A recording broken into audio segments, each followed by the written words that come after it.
Welcome to the Free Agency Fuckfest 2015 here on That's Good Broncos. I'm Brandon Perna, and today I'm breaking down all of the Denver Broncos free agency moves thus far. Will the guys replacing Julius Thomas, Orlando Franklin, Rahim Moore, and Terrance Knighton be able to win over our hearts? Or are these just a bunch of rebound guys for a bunch of lonely fans?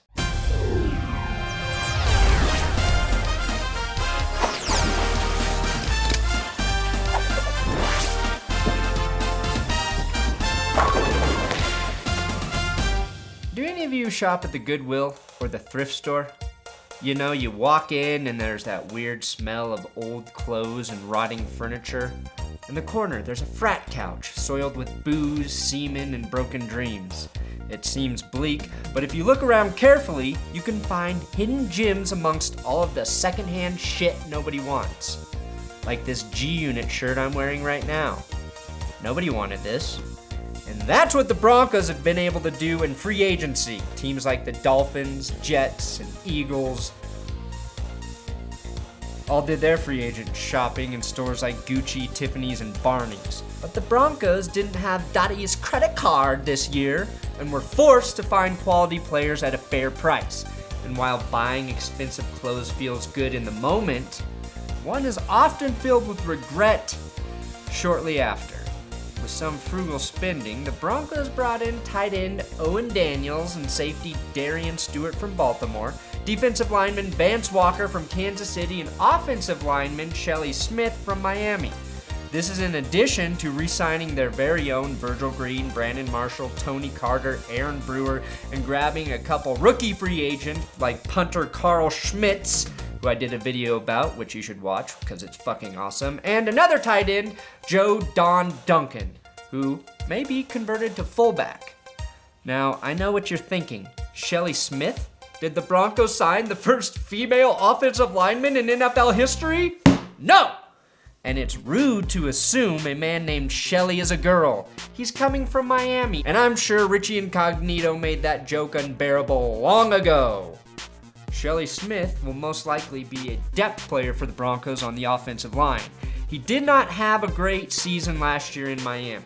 But the upside is Gary Kubiak actually drafted Smith in 2010 to Houston from Colorado State, so he's homegrown talent, which we can all appreciate. Last year, Kubiak and Dennison, working together in Baltimore, had two guards who ranked out as the first and sixth best in the league at their position. So if anyone can unleash the rage buried deep inside of Smith after spending an entire childhood being made fun of for having a girl's name, it's Kubiak and Dennison. Vance Walker from Kansas City played in 14 games for the Chiefs last year. He wasn't a starter, but in the time he did play on the defensive line, he was very productive. He should fit nicely into the Broncos' D-line rotation. Remember the last time the Broncos took a defensive lineman from Kansas City? I think his name was Neil Smith. And I think the Broncos won a Super Bowl that year. Now, the real gems, the G-units of free agency for Denver, are Owen Daniels and Darian Stewart from Baltimore. Darian Stewart should be an upgrade from Rahim Moore. Chad Jensen wrote about Stewart on the Mile High Huddle and pointed out Stewart plays the game with much better football instincts than Moore. Stewart played a lot of strong safety last season for the Ravens, but will primarily be a free safety in Denver. Stewart has already promised Broncos fans that he will never allow Jacoby Jones to get behind him, as he covered him every day in practice, and I quote, owned his ass on a regular basis. This is significant since Jones will be playing the Broncos twice a year now that he's a member of the San Diego Chargers.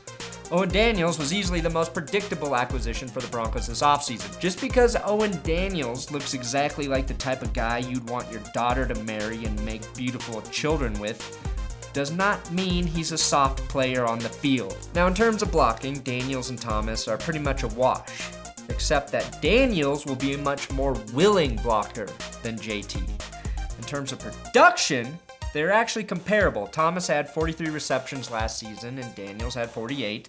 Daniels averaged 11 yards per reception with a long of 39, and Thomas averaged 11.4 yards per reception with a long of 35. The glaring difference is Thomas had 12 TDs and Daniels only had 4. Now this is what you have to consider when looking at the TD numbers. First, Peyton Manning threw 12 more touchdowns last year than Joe Flacco. And that was a down year for Peyton Manning. 12 more than Flacco, and that's the number of TDs Thomas had. So I think it's safe to say, unless Virgil Green sees a much bigger role in the passing game, Daniels' numbers will increase during the 2015 season in terms of touchdown production. Now, Julius's presence in the red zone was monstrous, but I'm confident between Green and Daniels, Manning will find one of them to be a reliable target. And while neither individually may have monster numbers, like Thomas, combined, they will be a better fit for the Broncos moving forward. And it's all about the fit, if you ask any woman. Now the point is, the Broncos were able to replace each position that walked out the door. They also signed the guys they wanted, as everyone who came to Dove Valley ended up becoming a Bronco. Time will tell if these guys can play, but you have to feel that the Broncos are confident in the players they signed.